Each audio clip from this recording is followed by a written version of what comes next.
Na última sexta-feira, o Kyle Rittenhouse ele foi considerado inocente pela justiça americana, né? Para quem não está lembrado, o Kyle foi um menino, né, que matou 2 manifestantes no meio de um protesto conturbado que aconteceu no passado. Bom, há quem diga que o Kyle ele agiu em legítima defesa e há quem diga também que ele agiu de maneira premeditada. No vídeo de hoje a gente vai entender melhor essa história, relembrar algumas coisas, então fica aí, depois da vinheta eu te conto.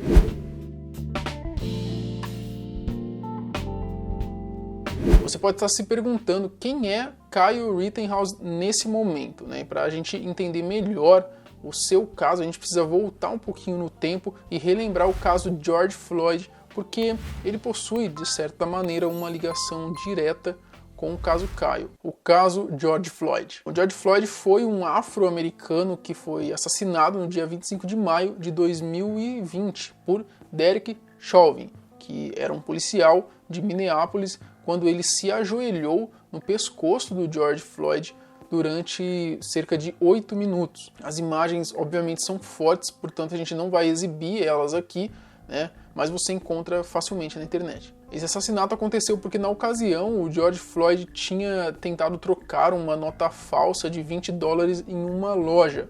Eu sei, o motivo foi meio bizarro. Bom, toda essa ação dos policiais foi filmada por populares que estavam ali próximo e uma frase em específico ficou marcado, né, na cabeça das pessoas, que foi quando George Floyd disse "I can't breathe", que é "eu não consigo respirar".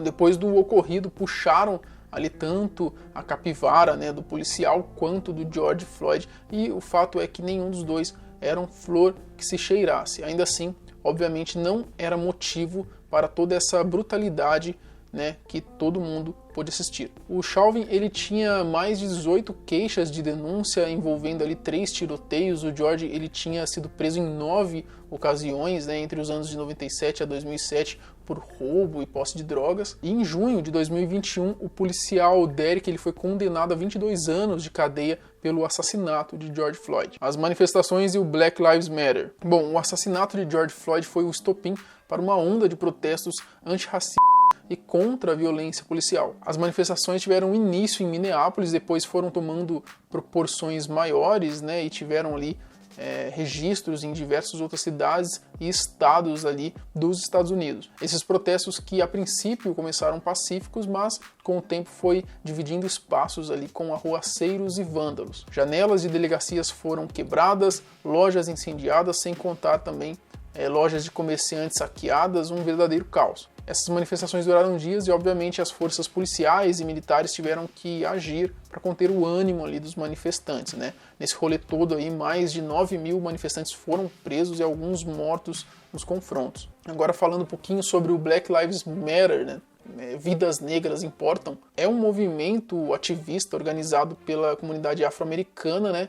Como meio ali de se manifestarem contra a violência, né, a pessoas negras, né, principalmente a violência policial. Bom, esse movimento começou em 2013, mas teve uma repercussão bem maior depois do caso do George Floyd, né, e assim como todos os movimentos assim organizados de ações coletivas, precede também de atitudes burras. Muitos desses manifestantes reacionários, eles meio que começaram a tentar impor à força as suas ideias. Bom, agora lembra que eu disse dos protestos lá que começaram pacíficos e depois foi aumentando a violência? Bom, a partir daí então fica um pouco mais fácil a gente entender o caso do Kyle Rittenhouse. Entendendo o caso Kyle. Bom, como eu disse, as manifestações se espalharam por diversos estados, né, dos Estados Unidos, diversas cidades, né, e uma dessas cidades foi Kenosha, no estado de Wisconsin. Esse acontecimento que eu vou falar agora aconteceu em agosto, ou seja, 3 meses depois do caso George Floyd. Aí você pode estar se perguntando, como assim? Os protestos duraram tanto tempo?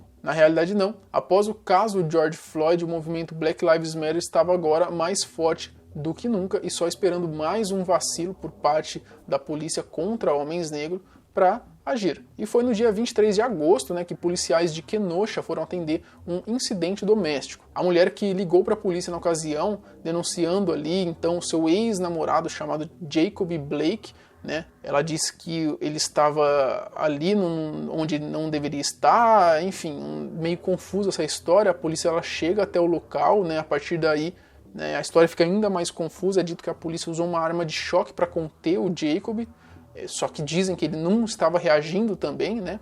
Bom, segundo a polícia, o Jacob tinha caminhado em volta do seu veículo e abriu a porta e se inclinou para dentro. Então, meio que num ato ali da polícia de se defender, né, contra uma possível agressão do Jacob, um agente disparou ali 7 tiros nele pelas costas. Então, muito bizarro isso também, né? Ao que tudo indica, foi sim um ato de violência policial, de abuso de autoridade, né? Os agentes foram afastados, mas a princípio não foram punidos, então isso novamente ocasionou diversos protestos, dessa vez ainda mais violentos. Bom, e como nas manifestações anteriores, né, novamente comércios foram atacados, incendiados e saqueados. Só que a gente sabe que nos Estados Unidos é meio que burrice você tentar invadir uma propriedade privada, porque as pessoas, em sua maioria, possuem arma de fogo, né? Sendo assim, o que acontece por lá normalmente são furtos. Enfim, visando conter esses saques, né, e esses ataques a comércio, diversas pessoas armadas, cidadãos de bem, né, se juntaram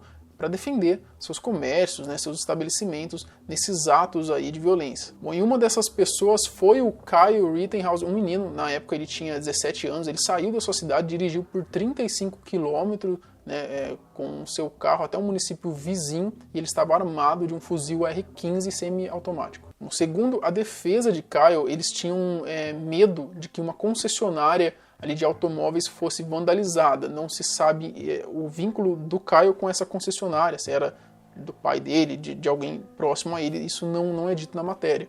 Mas provavelmente era alguma coisa dele ou de algum parente dele, ou de algum conhecido pelo menos. Bom, e nessa ocasião, no meio dos confrontos, né, ali tumulto, saque, violência ali, né, o Kyle ele acabou disparando contra 3 homens, né, na tarde de agosto, né, ele acabou matando, né, 2 ativistas ali, que um era o Joseph Rosenbaum e o Anthony Huber, e um outro chamado de Guy Grosskreutz. Nossa, é bem estranho o nome dele, mas esse daí ele tomou um tiro no braço e sobreviveu. A acusação afirma que Kyle ele era um atirador ativo, né, e estava procurando as vítimas ali como se fosse, né, um Call of Duty mesmo, né. Já a defesa afirma que ele agiu em legítima defesa, né. O fato é que tem filmagens disso e nas filmagens fica claro que o Kyle se defendeu, né, até mesmo porque num determinado momento ele cai no chão enquanto alguns caras chegam até próximo dele, e um que estava ali se aproximando também estava com a pistola, né? Tem uma foto que mostra bem isso, né? Agora você pensa comigo, você tá armado em meio a um protesto, aí você cai no chão, chega 2 caras ali, você não sabe se eles vão tomar sua arma, se eles vão te matar, você tá armado, você não vai tirar, né? Então vamos deixar um pouco de hipocrisia, né? E entender esse lado também. As vítimas, entre aspas. Bom, começaram então a dizer que essas vítimas, né, que o Kyle matou eram pedófilos, e isso então viria a transformar o Kyle num herói, né, numa espécie de herói.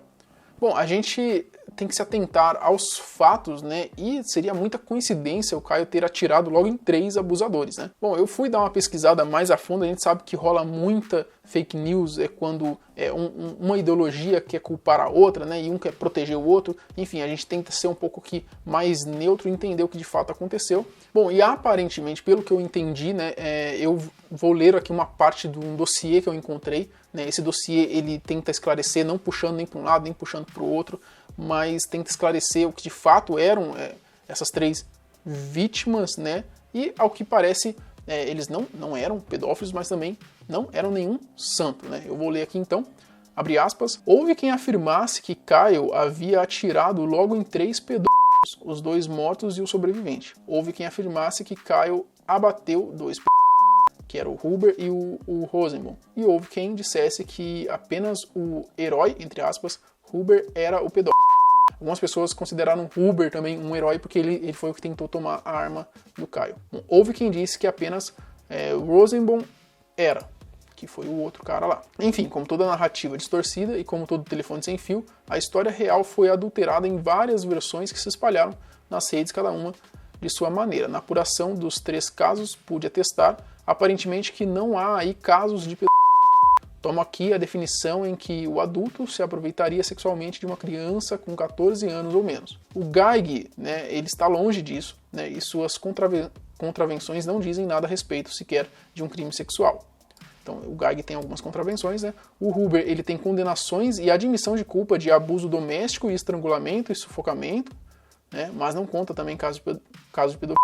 E o Joseph Rosenbaum, que seria o caso então mais próximo disso, ele tem sim uma conduta sexual criminosa, mas as informações que nós temos não apontam para que ele seja necessariamente um pedófilo. Bom, embora isso não faça o seu passado menos criminoso. Ou seja, galera, novamente, né, ao que tudo indica, nenhum dos três são flores que se cheiram, né? Mas o Gag possui contravenções, o Huber então tem condenações por abuso doméstico, estrangulamento, e o Joseph por sua conduta sexual criminosa. Bom, isso foi o que eu pude atestar, né? Resumindo, se eles estivessem na igreja rezando, ao invés de estarem na rua fazendo baderna e vandalismo, eles não tinham morrido. Sim. Bom, e para finalizar, então, o Kyle ele foi julgado nessa última sexta-feira, no dia 19, e ele foi absolvido pelo júri, né? O Kyle foi considerado inocente de todas as acusações. Of the information, Gage, Grosskreutz, we the jury find the defendant Kyle H. Rittenhouse not guilty. Agora eu quero saber de você, né? O que você acha disso tudo? Essa decisão da justiça foi certa ou não? Comenta aqui embaixo, eu quero saber a sua opinião. Me manda sua sugestão de vídeo no meu Instagram. Até o próximo vídeo. Falou!